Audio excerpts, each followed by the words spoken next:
इथं आहे संजय विश्वनाथ जगताप आहेत का इथं? बसा बसा, मी थांबा बोलवतो. शरद तामाणे आहेत, शिव मुलानी आहेत. थांबा थांबा, रमेश वाबळे आहेत. थांबा, मी बोलवतो. आपल्या सोमेश्वर कारखान्याचे चेअरमन पुरुषोत्तम दादा जगताप, दूध संघाचे पोपटराव गावडे, संभाजीराव होळकर, रोहित कोकरे, सचिन सातव, दत्तात्रय येळे, खरेदी विक्री संघाचे विक्रम भोसले, रणजित तावरे, प्रकाश तावरे, सुनील पवार, प्रमोद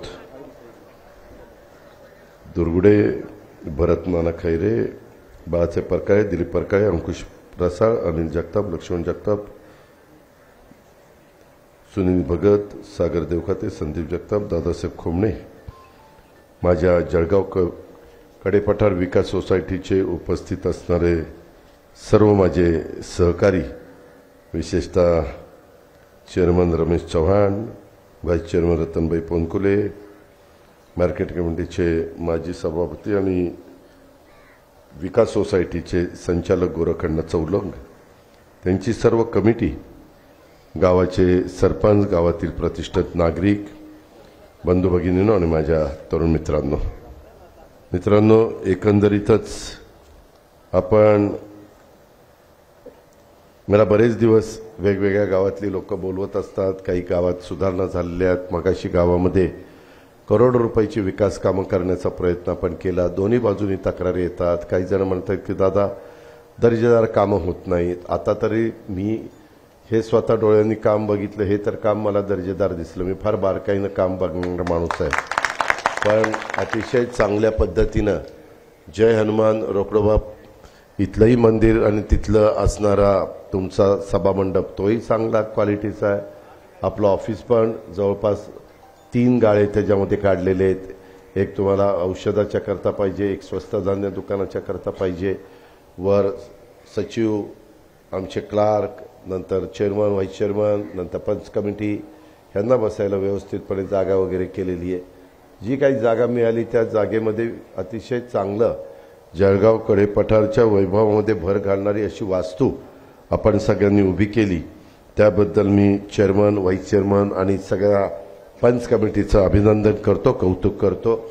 आणि विशेषतः त्यांनी ओन फंडातनं केलेली. बऱ्याचदा अशा प्रकारच्या इमारती करत असताना कर्ज काढलं जातं, परंतु तशा प्रकारे कोणतंही कर्ज काढलं गेलं नाही अशा प्रकारची माहिती मला देण्यात आलेली आहे. आणि ह्या प्रकारचं काम इथं उभं राहिलंय.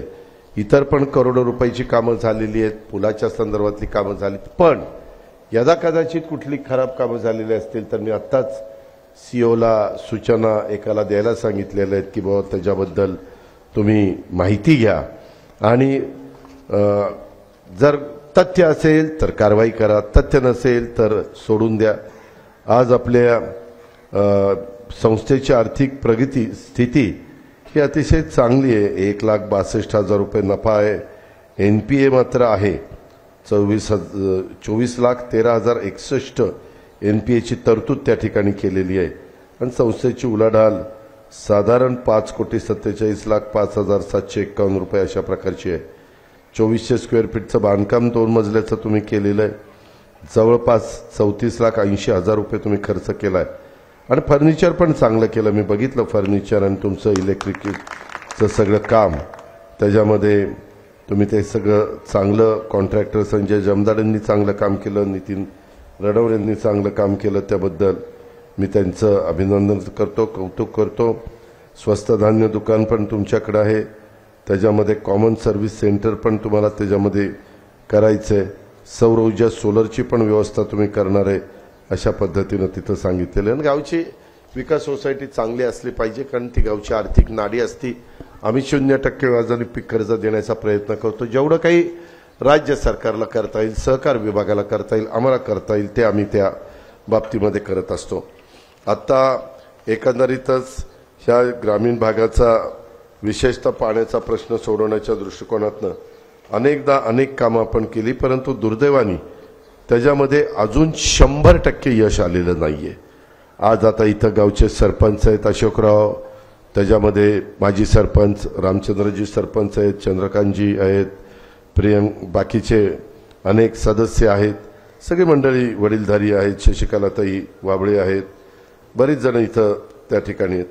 मला तुम्हाला एवढंच सांगायचं की एकंदरीत आम्ही जी काही ह्या भागाच्या करता योजना करतोय, मी एक निराकरा उपसा सिंचन योजना ही करण्याचा निर्णय घेतलेला आहे आणि त्याच्यामध्ये बारामती तालुक्यातली जिरायत भागातली बहुतेक सगळी गावं कव्हर करण्याचा आमचा प्रयत्न आहे.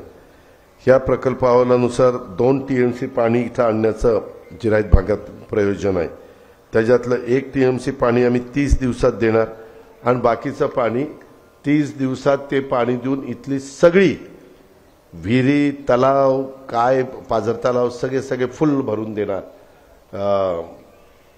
ते झाल्यावर राहिलेल्या 11 महिन्यात मात्र 1 TMC पाण्याचं नियोजन हे देण्यात आलेले 7.5 फुटीची पाईपलाईन आहे आणि जवळपास 2 टप्प्यामध्ये एकदा 2000 हॉर्सपॉवरचे 12 पंप आहेत आणि एकदा 2150 हॉर्सपॉवरचे 7 पंप आहेत.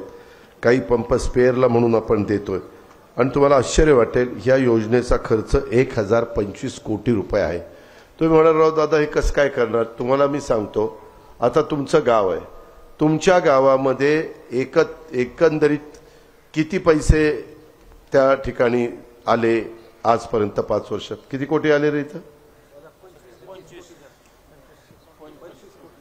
25 कोटी. 25 कोटी कशाला म्हणतात? आपल्या इथं 117 गाव आहेत आणि ह्या गावाला आलेत. बारामतीला तर मोठं शहर आहे, जवळपास लाखापेक्षा जास्त लोकसंख्या आहे. माझं नगरपंचायत माळेगाव मोठं आहे, तिथं 25,000पेक्षा जास्त लोकसंख्या आहे. त्याच्यावर त्या प्रमाणात तिथं पण निधी दिलाय. बारामतीत तुम्ही बघितलंय फिरत असताना, जरी करोना होता तरी अनेक कॅनॉलवर आपण पूल केले. तुम्ही बघा किती कॅनॉलवर पूल केले. अनेक नदीवर नदीला इकडून तिकडे जाण्याच्या करता मला वाटतं अंजनगावचा पूल झाला, त्याच्यामध्ये तुमचा इथला पूल झाला. अशा प्रकारे अनेक प्रकारचे पूल हे देखील आपण त्या बाबतीमध्ये केलेले. आता 45,000 एकर क्षेत्र ओलिताखाली आणण्याची ही योजना आहे आणि ह्या योजनेच्या मध्ये नाही ती ठीक आहे ना, तुम्ही वाचलेच ना. तर त्या प्रकारे मी यंदा जवळपास 5 वर्षात, 1 वर्ष करोनाचं गेलं, 1 वर्ष सत्तेवर नव्हतो, 3 वर्षात आपल्या बारामती तालुक्याला ह्या ना त्या प्रकारे जिरायत भाग, बागायती भाग, शहरी भाग, सगळा जो काही भाग आहे, रस्ते आणि सगळ्या प्रकारचा निधी, हॉस्पिटल, वैद्यकीय किंवा आयुर्वेदिक कॉलेज किंवा वेगवेगळ्या इमारती, बस स्थानकं वगैरे वगैरे अशा सगळा मिळून 8,000 कोटीपेक्षा जास्तीचा निधी दिला. 8,000 कोटीपेक्षा. मला थोडासा याला वेळ लागला कारण डुबल नंतर अधिकारी आले आणि डुबलला मी मागे लागून ही योजना त्या बाबतीमध्ये आपण करायला सांगितलेली आहे. आता घटस्थापनाचा आजचा पहिला दिवस आहे. आजपासून नवरात्राला सुरुवात होते. आजच्या घटस्थापनेच्या चांगल्या मुहूर्तावर आपण कार्यक्रमाचं आयोजन केल्याबद्दल चेअरमन आणि गावच्या सगळ्या प्रमुखांना, पंच कमिटीला मी धन्यवाद देतो. त्यामध्ये आम्ही कालच बैलपोळा झाला. आज मला अतिशय चांगल्या पद्धतीनं बैलगाडी दिलेली आहे.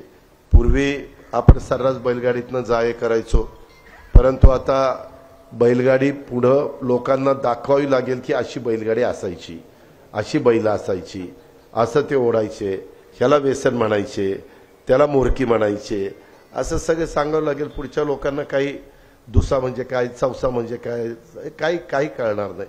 ते सांगावंच लागेल. आता देखील बैल गाडी चालवणारा जो काही शेतकरी दाखवलाय त्याचा हासूड आहे डाव्या हातात, अंका आसरा आहे, असं काहीतरी चुकीचं दाखवलंय. आपल्या हातात हासूड उजव्या हातात असतो, पाठ मारतो. पण ते जरा तुम्ही बघा ना, ती दाखवाय नाही, थोडं चुकलं. डाव्याचं उजवं झालं, उजव्याचं डावं झालं. गमतीचा भाग जाऊ द्या. परंतु सांगायचं तात्पर्य, आता तसल्या दांड्या, आपण भेंडीच्या दांड्या त्या पिळल्या तरी तुटायच्या नाही वगैरे वगैरे हे सगळं चालायचं. धावपट्टी पडल्यानंतर लोहारच्या इथं जाऊन तिथं ते लोहार ती धावपट्टी पुन्हा बसवायचं, हे सगळा काळ गेला.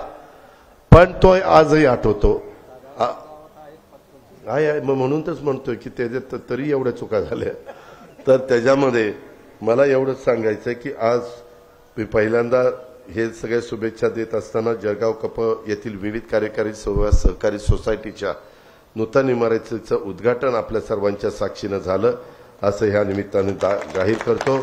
आजपासून ही सुंदर देखणी सर्व सुविधायुक्त अशी इमारत माझ्या जळगावकडे पठार गावच्या सेवेमध्ये माझ्या शेतकऱ्यांच्या, माझ्या सभासदांच्या, माझ्या पंच कमिटीच्या, माझ्या सचिवाच्या सगळ्यांच्या सेवेमध्ये रुजू झालेली ही इमारत इथल्या नागरिकांच्या आणि सभासदांच्या विकासाचा एक केंद्रबिंदू व्हावा अशा प्रकारची भावना ही माझ्यासारख्या कार्यकर्त्याची आणि या इमारतींवर होणारा कारभार हा देखील एक विकासाभिमुख, पारदर्शक आणि गतिमान अशा पद्धतीचा कारभार असला पाहिजे असाही विश्वास मी या निमित्तानं व्यक्त करतो।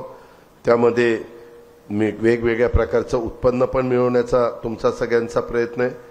एक व्यावसायिक संकुल म्हणूनही या इमारतीचा वापर तुम्ही सगळेजण करणार आहे आणि आज महिलांच्या दृष्टीने महत्त्वाची दिवस आहे कारण भारतीय संस्कृतीमध्ये आमच्या स्त्रियांच्याकडे एक शक्तीचं प्रतीक म्हणून बघितलं जातं। त्यांच्यामध्ये माया असती, त्यांच्यात ममता असती, त्यांच्यात प्रेम असतं, वात्सल्य असतं, करुणेची मूर्ती आणि प्रसंगी महाकाली किंवा महादुर्गेची देखील रूपात स्त्री शक्तीचं दर्शन आपण त्या ठिकाणी घडलेलं पाहिलेलं आहे। राष्ट्र निर्मितीमध्ये देखील स्त्रियांचं योगदान फार मोलाचं झालेलं इतिहासामध्ये त्या प्रकारची नोंद आहे। मग त्याच्यामध्ये राजमाता मा जिजाऊ, त्याचबरोबर पुण्यश्लोक अहिल्यादेवी होळकर, महाराणी ताराबाई, क्रांतीज्योती सावित्रीबाई फुले, माता रमाबाई यांच्यासारख्या कितीतरी स्त्री शक्तीचा त्याग आणि पराक्रमातनं हा महाराष्ट्र त्या ठिकाणी घडलेला आहे आणि या कर्तृत्वान स्त्री शक्तीला मी या निमित्तानं वंदन करतो। आपण आज सर्वांना घटस्थापनेच्या नवरात्र उत्सवाच्या मनापासून शुभेच्छा देखील देतो। विश्वासाने आलेला इथला सभासद तितक्याच विश्वासाने परत गेला पाहिजे अशा प्रकारची अपेक्षा देखील मी व्यक्त करतो। इथून पुढे देखील तुमच्या कामाला जो काही निधी लोकप्रतिनिधी या नात्याने मिळाला पाहिजे तो देण्याच्या करता मी सगळे राष्ट्रवादी काँग्रेस पक्षाचे घड्याळाचे कार्यकर्ते केव्हाही तुमच्या करता तयार राहू। तुम्ही पण आठवा, इथं आता चौलंग आहे, बाकीचे सगळे माझे सहकारी आहेत की पूर्वीच्या काळामध्ये मिळणारा निधी आणि आताच्या काळामध्ये मला जे काही अनुभव आला आणि त्या अनुभवातनं माझ्यासारख्या कार्यकर्त्याच्या हातामध्ये आर्थिक तिजोरी आली, शासनाचं अर्थ खातं आलं, त्याचा फार मोठा फायदा मी राज्यालाही करून देण्याचा प्रयत्न केला, माझ्या माऊलीला, माझ्या लाडक्या बहिणीलाही करून देण्याचा प्रयत्न केला। माझ्या माहितीप्रमाणे जुलै, ऑगस्ट आणि सप्टेंबरचे पण 1,500 रुपये प्रत्येकाच्या अकाउंटला आलेले आहेत। आलेत का पैसे? आज ज्यांचं उत्पन्न चांगलं आहे त्यांचा येणारच नाही, 2.5 लाखाच्या आतमध्ये उत्पन्न असणाऱ्यांनाच ते येईल। तुमच्यात आलेत का? हा, आता ऑक्टोबर नोव्हेंबरचे आता 10 ऑक्टोबर पर्यंत त्या ठिकाणी देणार आहे। तेही म्हणजे पहिली दिली ती रक्षाबंधनाची ओवाळणी दिली, आता देतोय ती भाऊबीजेची ओवाळणी देतोय कारण त्याच्यानंतर नोव्हेंबरमध्ये दिवाळी आहे आणि फार मोठा धाडस 46,000 कोटी रुपयाचं आम्ही 2.5 कोटी महिला, एका महिलेच्या घरामध्ये 5 लोक धरली तरी जवळपास किंवा 4च धरा 10 कोटी लोकांशी संपर्क ह्या माझ्या लाडक्या बहीण योजनेतनं आम्ही, आणि त्याच्यात जातपात धर्म भेदभाव काही केला नाही, सगळ्या जाती धर्माला त्याच्यामध्ये सामावून घेतलेलं। बाकीच्या नाही, पोलीस पाटलाला हे वाढवलं, मानधन कोतवालाला वाढवलं, त्याच्यामध्ये ग्रामसेवकाला वाढवलं, त्याच्यामध्ये आमच्या अंगणवाडी वल्लीला वाढवलं, आशा वर्करला वाढवलं, होमगार्डला दुप्पट केलं, सरपंचाला दुप्पट केलं, उपसरपंचाला दुप्पट केलं, डायरेक्ट दुप्पटच केलं। त्याच्यावर पुढच्यावर निवडणुकीला हाय जोरात काय गमतीचा भाग जाऊ द्या, परंतु हे सगळं देण्याचा प्रयत्न केला। मला बरेच जण म्हणायचे आता काय होणार नाही रे, आता थांब जरा, एवढे पैसे दिले तर दादा दादा दादा, लोकांना किंमतच नाही। आजपर्यंत जळगाव कडेपठारचं ग्रामपंचायत अस्तित्वात आल्यापासून तिथपासून कालच्या टर्म पर्यंत किती पैसे आले आणि या एका टर्म मध्ये किती पैसे आले तुम्हीच गावकऱ्यांनी काढा।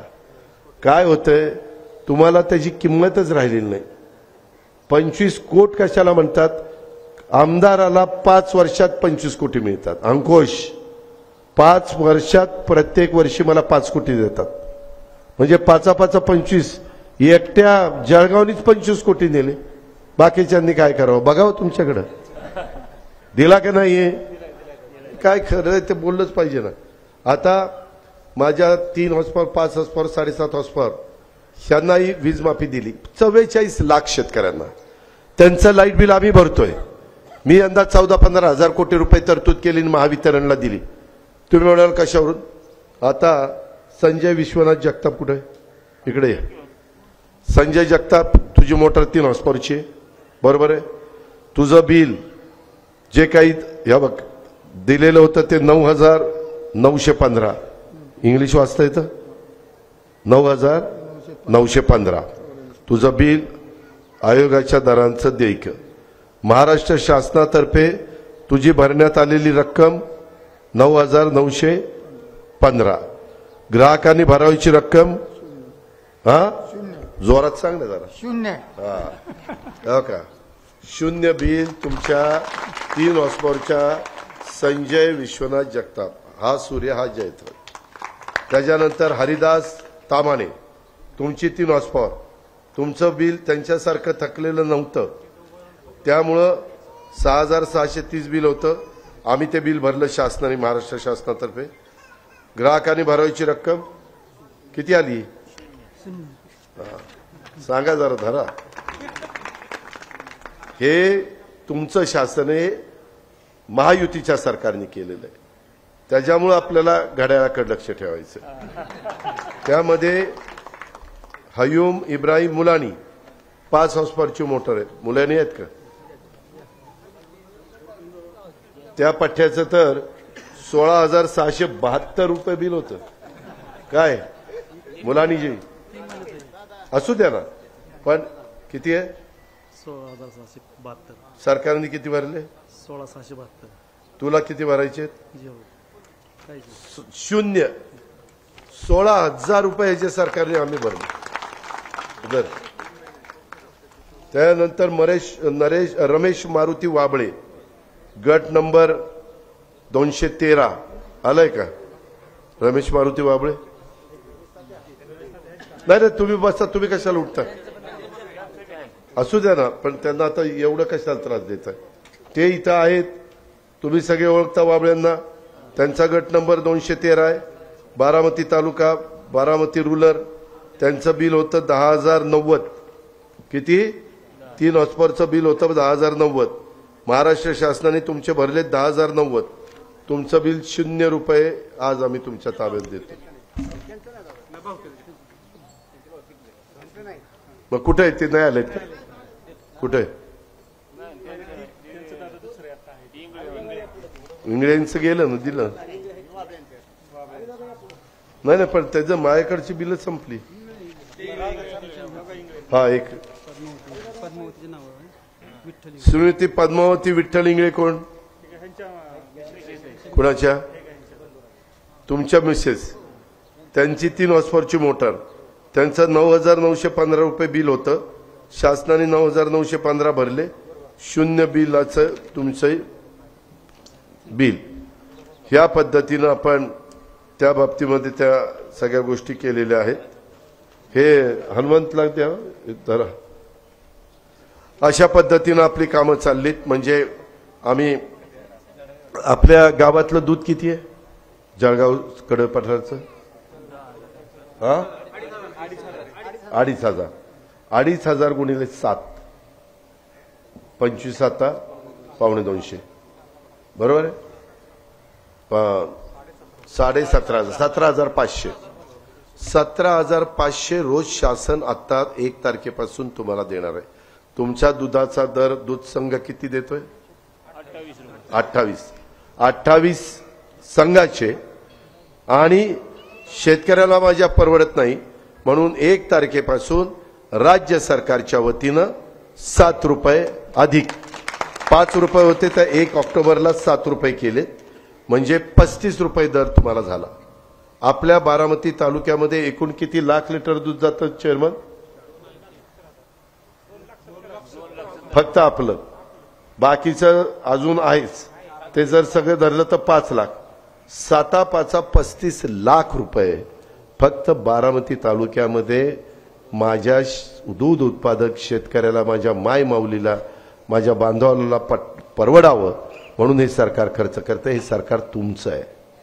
मागं जे डोक्यामध्ये खूळ घेतलेलं होतं आता काढून टाका. तुम्हाला ह्या योजना झिरोची बिलं पुढेही पाहिजे असेल तर तुम्हाला घड्याळाला मतदान करावं लागेल. तुम्हाला माय माऊलींना बहिणीची योजना पुढे चालू राहायची असेल, गरीबांच्या मुलींना कॉलेजचं शिक्षण मोफत पाहिजे असेल, 1,01,000 रुपये मुलगी जन्माला आल्यापासून 18 वर्षाची होईपर्यंत तिला मिळून द्यायचे असतील, त्याच्यामध्ये ह्या सगळ्या 3 गॅस सिलेंडर तुम्हाला फ्री आहेत वर्षाला, त्याचा फायदा तुम्हाला उठवायचा असेल तर तुम्हाला पुन्हा महायुतीचं सरकार आणावं लागेल. आज कुठलाही नाही वयश्री पुरुषोत्तमदादा ती एवढी मोठी यादी आहे की विसरून जातील, म्हणून मी महत्वाच्या 5-6 योजना त्यांना सांगण्याचा प्रयत्न त्या ठिकाणी केलेला आहे. खूप योजना आहेत, त्याच्यामध्ये 12वी डिप्लोमा आणि डिग्री यांनाही 6,000, 8,000 आणि 10,000 रुपये आम्ही वेतन देतो. त्यांनी चांगल्या पद्धतीनं प्रशिक्षण घ्यावं म्हणून तेही आपण सुरू केलेलं आहे. जे काही आता पाडी आम्ही वाढवतोय, ही योजना आल्यानंतर आपल्याकडे निश्चितपणे ऊसाचं क्षेत्र वाढेल, फळबागा वाढतील. जे काही तुम्हाला करायचं ते त्या ठिकाणी तुम्ही करा. माझं ह्याचा हे कुठे रे, इथल्या केटीवेअरचं कागद कुठे आहे? हा अरे कुठला सुरुवातीला ते निराकरा उपसा सिंचन योजनेचाच आहे. काय लावलंय मगापासून? नाही 100 काहीतरी कोटीचं मला माहिती आहे.